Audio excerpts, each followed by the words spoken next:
Okay, so this is January 2023 physics past paper. Let's get started. The first question says, define the period of a simple pendulum. The answer for that is the period of a simple pendulum is the time it takes for one oscillation to complete a full swing. A full swing goes from point A to point B, then back to point A again.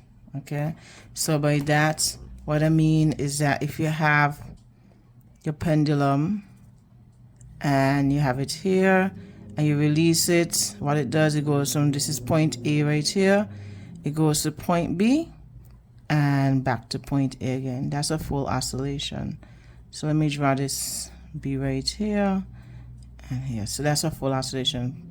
Point A to point B to point A again, that's a full oscillation if you start from this point. Okay, then the next question says, table 1 shows the results of an experiment to find the relationship between the length of a string L and the period of the pendulum T. We are given the length of the string and we are given the period of one swing, well, the period of an oscillation. And we are told, well, we are given an empty area here, which means that we have to fill it out. And we will fill that out by squaring whatever is the period here. So we'll square 0.77, we get 0.59, and all the numbers here are squares of these numbers in here. So 0.99 will give us 0.98, 1.15, 1.32, 1.34, 1.8, 1.48, 2.19, 1.62, 2.62, and 1.75, 3.06. So if you don't understand what I mean, so it would say 0.77 raised to the power 2 or 0.77 times 0.77. So that would be for that one. And the trend will follow going down from the second column. Okay? Now, because everything had 2 decimal places, I wrote 2 decimal places in the final column. I also plotted the graph using 2 decimal places, and I did one with 1 decimal place. It's much easier to plot a graph using 1 decimal place as opposed to 2 decimal places. Anyway, so let's move on to B1. It says, state the independent or manipulated variable in this experiment. The independent variable is the one that you change. And so we have here, the independent variable also goes on the x-axis. So your answer could have been found in number 3, but the independent variable will be the length of the string. And in number 2, it says complete table 1 by inserting the values for the column 3, which we already spoke about. And what we're saying, your answer for B1 is in B3. It says, using the grid provided on figure 1 on page 5, plot a graph of period squared versus the length. Okay, and so this would be the y versus the x, and anything on the x-axis would be your independent variable, anything on the y would be your dependent variable. Okay, so that answers all the questions on the front page. So I plotted the graph using the values, as you can see here. I plotted the graph using these values, and I hope you can see everything here. And yes, it's nice, right? So what you want to do, you want to label your axes. So we know down here would be the length, and once you have your label, you put your unit in meters. And then across here would be the period squared, and then you put your unit squared. Okay, so I forgot to do that part. And then I just plotted my graph using the figures here. This was the graph for this one. And then from that graph, you had to answer a bunch of questions on the back. So what I did, I found 2 points on the line. 2 points on the line, and I found the coordinates, the x and y coordinates. So this was my point, this was my first point, and the y coordinate was 3.28 seconds squared. Make sure you put your units if you have units, and that's because the y-axis is seconds squared. And then for the x-axis, I have 0.8 meters. It comes right down. And then for y2, the second point along the line, I have 0.28 seconds squared. And then for the x, come right down here. As you can see the arrows, we extrapolate across. I have 0.1 meters, which are going to be important for use in the next question. So once that question was done,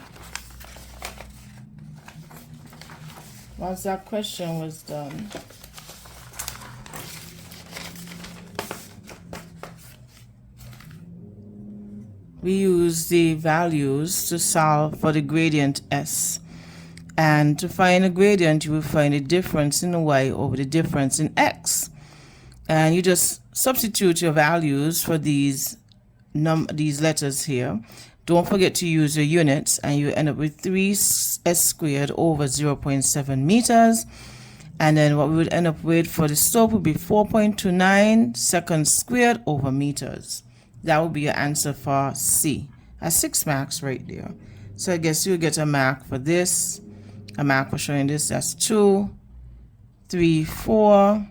A mark for maybe this, 5, 6. A mark for the answer and a mark for the unit. So that's 6 marks right there. Okay, for D, you had to do some more substitution, and they said, given that the slope, which means this answer that you got here, given that the slope is equal to 4 pi squared all divided by g, calculate the acceleration due to gravity, which is g. So you not only had to substitute, you had to transpose first for g.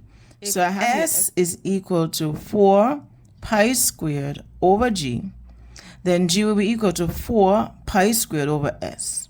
You just put in, you just substitute s for 4.29 that you got up here, and you're going to get 0.93 pi squared meters per second squared. So remember, if you have a unit that's a fraction underneath here, when you bring it to the top, it will flip. Now I also went as far as to calculate the value for g.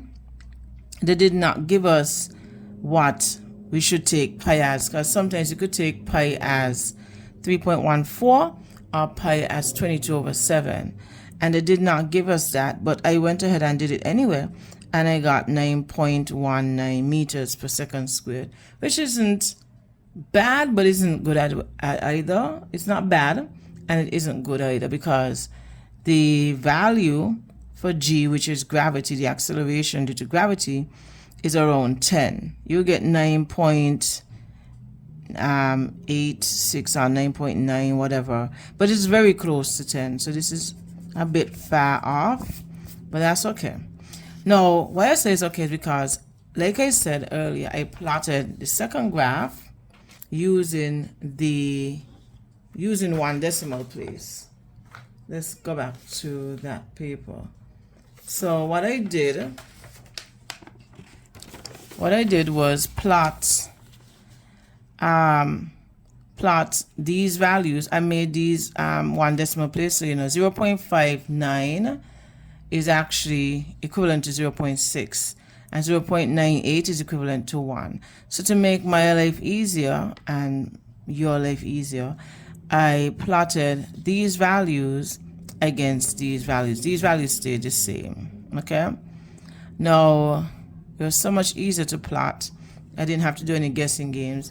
But guess what? I was able to get a very similar answer. Remember, the last answer was 9.19, and then from this one I got 9.12 using the 1 decimal place values, which is pretty cool. But note as well, if you don't remember how to calculate these little things in here, I have a little like example down here what you do. So remember, you would minus the smaller number from the larger number, and then you would divide by the spaces, count the spaces in between here, which is 5, and then you would have your value for 1 point. So this would be you get 0.01. Each point is 0.01. So you have 0.01, 0.02, 0.03, 0.04, 0.05. You just keep adding 0.01 as you go along here. And the same idea for in between here. You subtract 0.2 from 0.4 and you divide it by 5 and you should get 0.04. And you will just keep adding as you go up. Yes, so that is how you would do the plotting. Okay, cool beans. I hope that helped. Okay, so now we're on question 2, and it's a fill in the blank. I absolutely dislike fill in the blank, so let's go. Complete the following statements by filling in the blanks with the correct word or phrase. Dear CXC, please start giving word banks because sometimes the children are not reading your minds. Anyway, so the formula for pressure is given by P equals to force over area. Its SI units is pascals or newtons per square meter. Number 2, in fluids, pressure at all points on the same horizontal level is the same. Some children said equal, and pressure increases as the depth increases. Or you could put height. So 3, it says an object will float in a fluid when the upthrust force on the object is equal to the weight of the object. So that will give you 7 marks. So I guess we're supposed to read minds. But yes, y'all need to really study your work from the textbook. Good luck with this section if they bring one for June. Good luck. Okay, then now we had to do a little calculation. It says figure 2 shows a shipwreck which is fully submerged at the bottom of the Caribbean Sea. The liquid pressure, and I underline that because it's very important, on the top of the surface of the shipwreck is 430 kilopascals, which is 430,000 newtons per meters, and we could change this with pascals. So the pressure that the liquid imposes on the boat is different from the pressure that the atmosphere imposes on the ocean. And then these two together would impose a total pressure on the boat. So they're separate. Okay, so the first question says, calculate the depth of the shipwreck below the surface of the sea, given that gravity is equal to 10 newtons per kilograms, atmospheric pressure is 100 kilopascals, and the density of seawater is 1025 kilograms per meters cubed, or per cubic meters. So if you're working with pressure in liquids, you have to use this special equation here, where you have the density of the liquid multiplied by gravity times the depth of the liquid. Because we're looking for depth, which is really height and depth are the same thing. Height equal to depth when you're dealing with pressure. We transpose for height, we would have pressure divided by rho g. So using the pressure applied by the water, the seawater on top of the boat, we divide it by the product of the density of the seawater and that of gravity. And what we get is 41.95 meters. That's how far the boat is under the water. That's for 4 marks. Okay, then it says calculate the total pressure on the top surface of the shipwreck. So the total pressure would be the pressure, total pressure will be equal to atmospheric pressure plus the pressure applied by the seawater. So you add those two and you will get a total of 530,000 newtons per square meter. Then it says a hatch door on the top surface of the shipwreck has an area of 0.60 meters squared.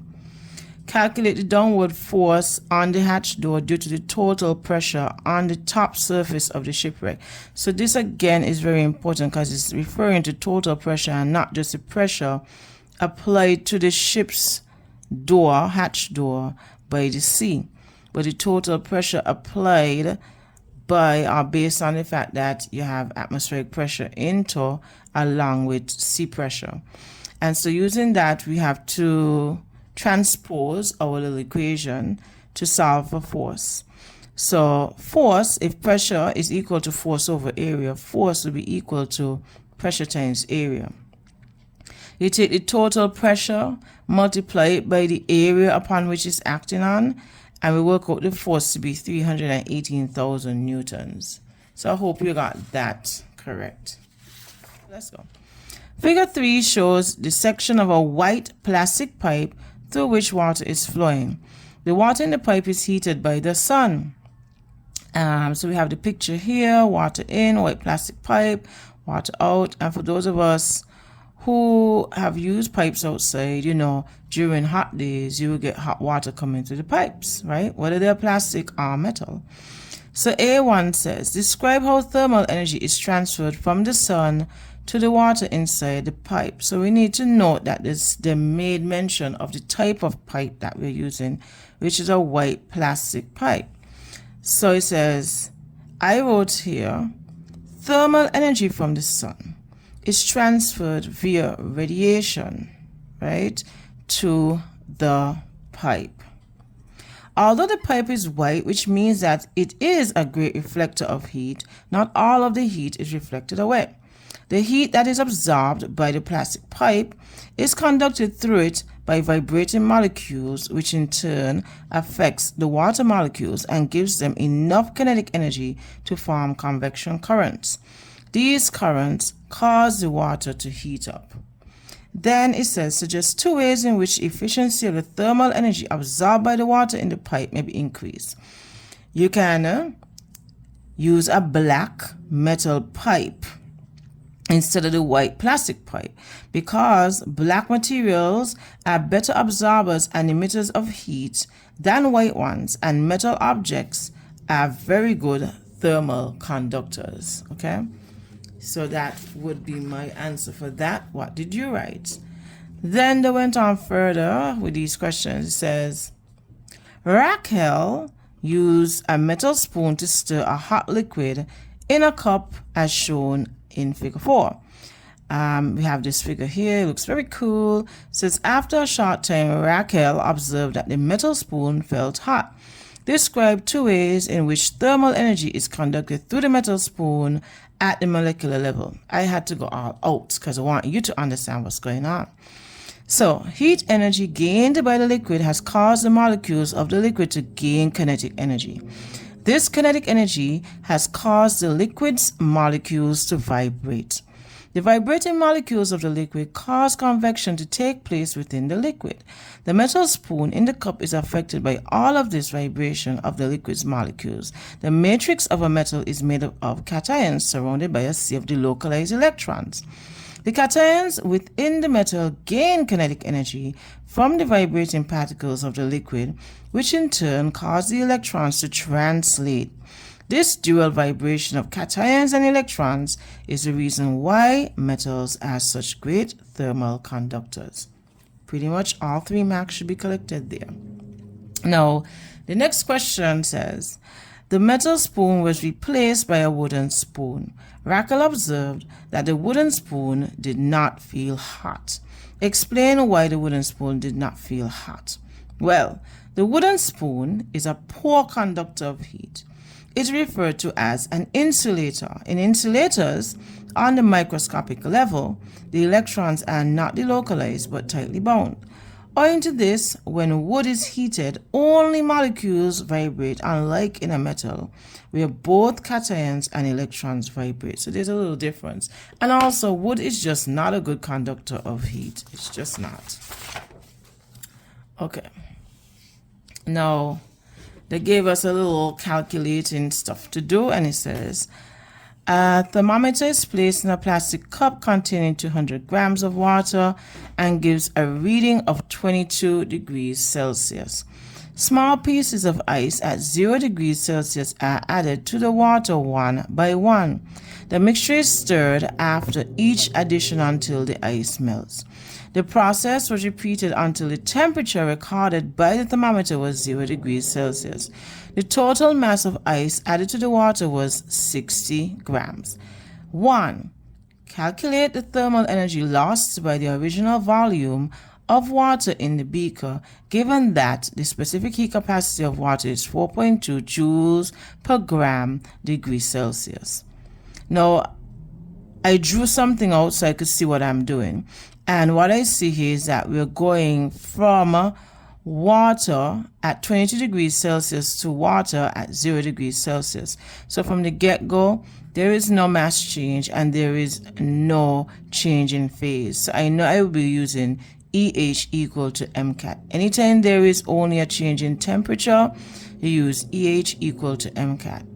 So I fill in, I substitute the letters for the values, which is the mass of the water was 200 grams. The specific heat capacity of water is 4.2 joules per gram degree Celsius. And then the change in temperature. Always subtract the cooler temperature from the warmer temperature.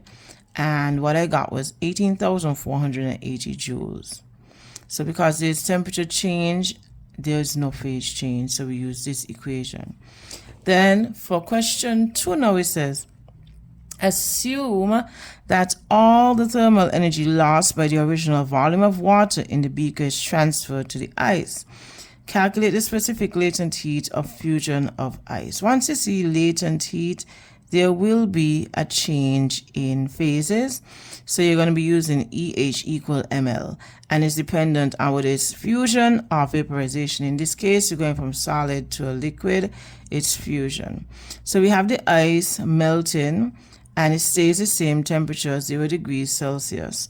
And we know all we have to do is, so basically the heat lost from the water is the heat gained by the ice. So using EH equal to MLF, we first transpose for latent heat of fusion, because that's what we're trying to find, calculate specific latent heat of fusion.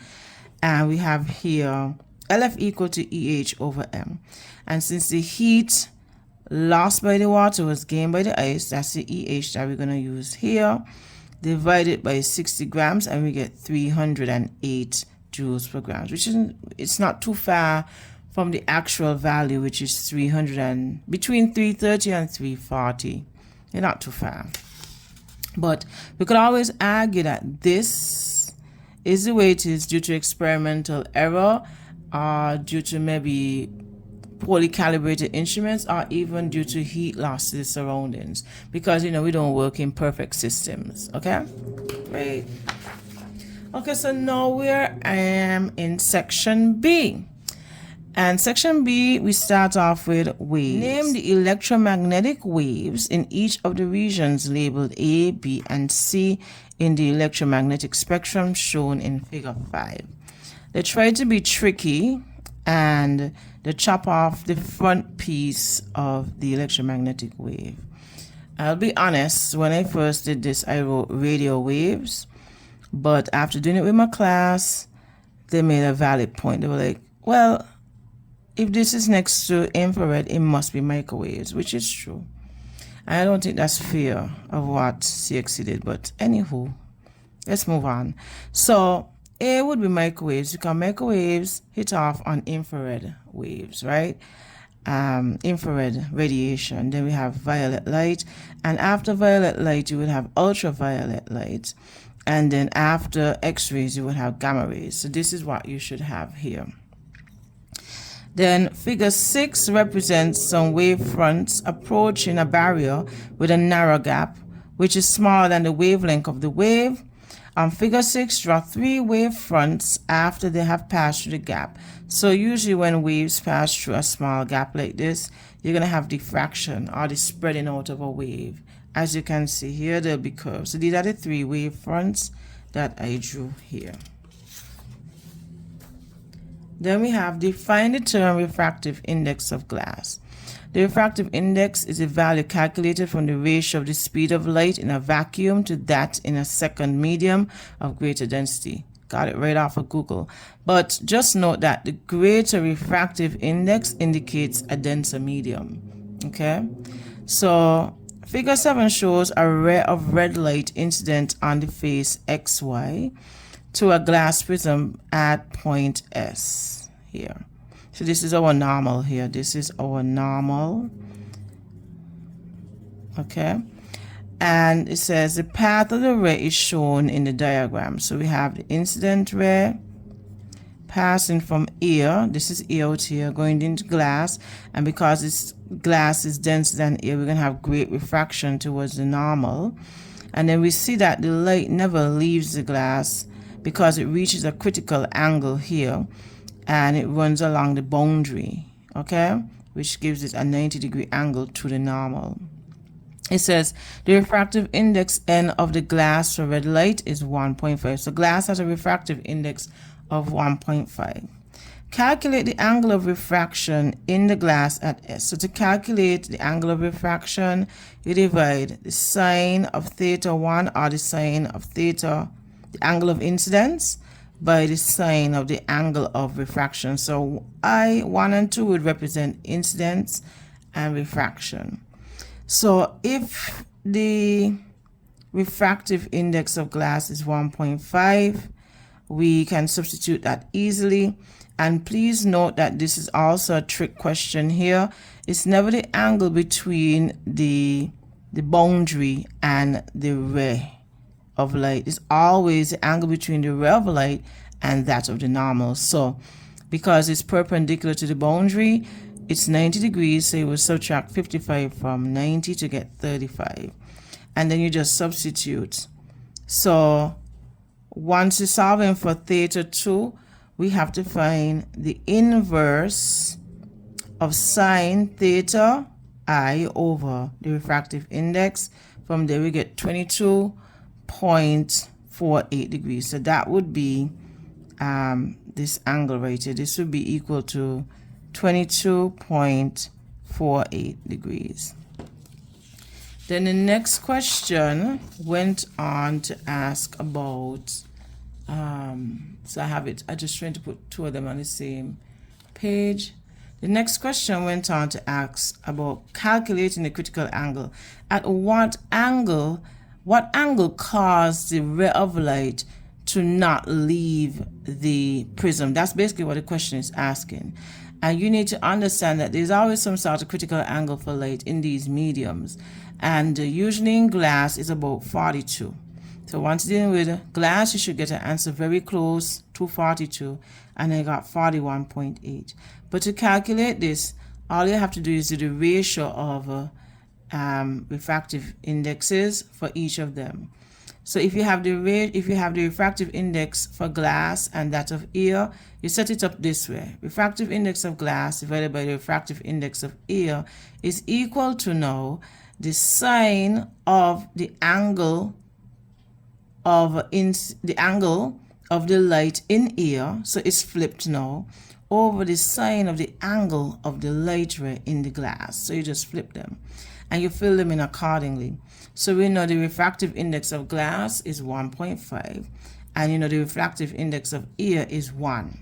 It's a 1. And then we have the angle going out to air ran along the boundary, which was 90, so that's 90, and sine 90 is 1. And then the sine of the angle that was in glass is what we're looking for. Okay? And so when you transpose now, you find the inverse of sine 1 over 1.5 is equal to 41.8. So that is how we'll work this one out. Okay? Very good.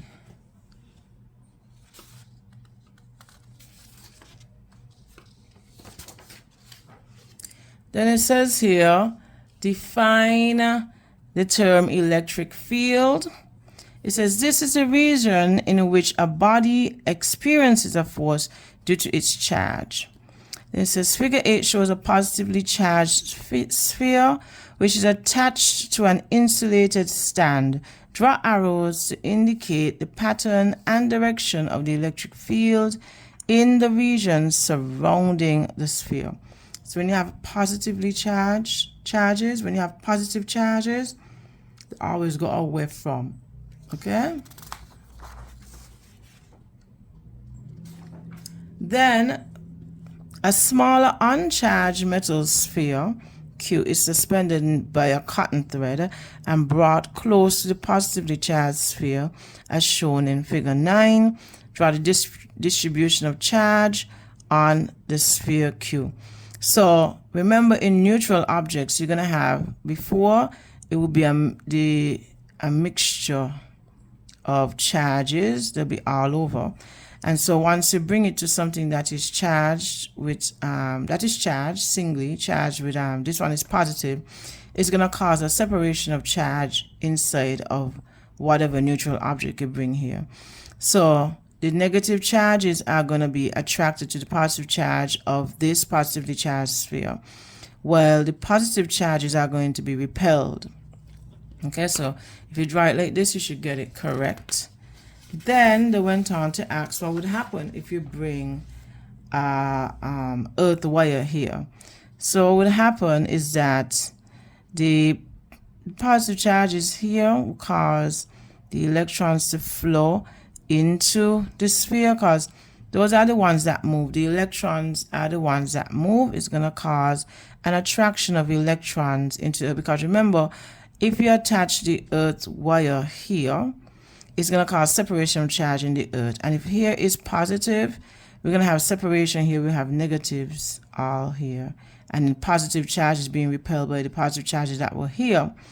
And eventually the electrons are going to be attracted to that positive charge. And guess what? They're going to cancel out the positive charge within this sphere, making this sphere negative. Then it says, the battery in an electric car can be charged by passing a current of 11 amps through it. Calculate the charge stored in the battery after 8 hours. So I wrote out everything that was given. I wrote out the current that was given, the time, and we're asking for charge right here, which is Q. So I know we're going to be using the equation Q equals IT. Once we have these variables right here, we know Q equal to IT is going to come into effect. I substituted those letters for numbers that were up top. I converted hours to seconds using this right here, this relationship right here, and got 28,800 seconds. And once I multiplied 11 by 28,800 seconds, I got 316,800 coulombs.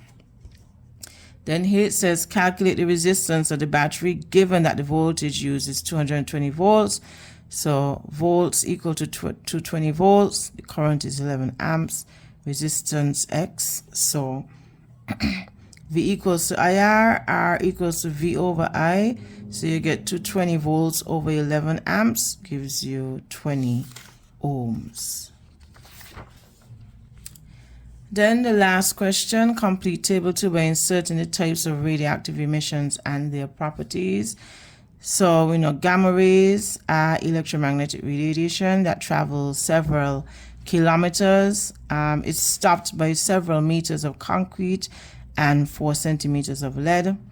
Alpha particles, the helium nucleus, and ranging is 1 to 3 centimeters in air. They're stopped by 1 sheet of paper. Beta, the electrons, the nature is an electron. It travels a few meters in the air and is stopped by a few meters of air, or about 3 to 5 millimeters of aluminum. Okay. Then it says define the term isotopes. Isotopes are elements that have the same amount of protons but different amounts of neutrons. For example, C12, C13, and C14. Different mass numbers, same atomic number, which is the count for the protons inside them. And we know that isotopes are chemically the same. Then down here It says the structure of the atom of an element Y, showing the number of neutrons and protons and electrons, is represented in this figure right here. And it says state the mass number and atomic number of the atom. So to determine the mass number is equal to the sum of the protons plus the neutrons. So you just add 5 and 6, you get 11. And the atomic number is the same as the number of protons, which should be 5. Then next question says write the symbol for another possible, but it doesn't have to be true, isotope of the element. So remember, the proton number has to be the same, but the mass number could be different. You could add or subtract from it. So I put 12 instead of 11. Now, it says a polonium-210 nucleus decays by alpha particle emission to a lead nucleus. Complete the equation for the decay of polonium-210. So polonium-210, if alpha particles are coming off, then we're going to get a helium particle coming off, and the mass number being 4, the proton number being 2. All we have to do is to make sure whatever we put over here adds back to 84 and 210. So 206 plus 4 gives us back to 10. 82 plus 2 gives us 84. And it already told us that it's a lead, so we just put back lead here. Okay. Then it says here polonium-210 has a half-life of 138 days. At a certain time, a sample contains 6.4 times 10 to the 6 polonium nuclei. Calculate the number of polonium nuclei remaining after 552 days. So if it has a half-life of 138, meaning that every 138 days, if it had 100, if it started with 100, 38 days has to pass, 138 days have to pass for it to reach 50. So it breaks down by half the amount. And then another 138 days have to pass for it to break down to 25. So every half. It breaks down by half every 138. So all I did was find out how many halves, how many half-lives will be present in a 552. So I divided 552 by 38 to get 4 half-lives. I multiplied those half-lives together to get 1/16. And then I multiplied the 1/16 by 6.4 times 10 to the 6 nuclei, like they mentioned here, to get 4 times 10 to the 5 nuclei. That's how much will be left after 552 days. So it's much less. Or you can do the visual aspect of it and you will get the same answer. If you start with 6.4 times 10 to the 6, you draw your arrow and you do your 4 arrows because it's 4 half-lives. So remember, it says here, well, you work out your 4 half-lives. And let me see here, polonium has a half-life of 138 days. At a certain time, a sample contains calculate the number of polonium nuclei. So you divide here to find out it's 4 arrows. You draw it each time, and you just divide by half. Every time you draw an arrow, you do half, you do half, you do half. By doing this, now you have 4 arrows, which indicate the half-lives that you're going to write on top here, which is the days. And you will divide the number, the nuclei, by 2 each time until you get your answer. So since it's 4 half-lives, you must have 4 arrows. And this will be your answer. And that's the end of the exam. Let me know how you did. I hope you did well. I would say that this exam was in difficulty. I will give it medium because you had to know what you had to know. You had to reason, number one, and you had to know your stuff. You had to know your stuff to answer a lot of those short answer questions. Okay? So you had to know how to explain what's going on. It's like somebody asking you, why is the sky blue? You couldn't say, the sky is blue because it's just blue. You couldn't say that. You had to explain why.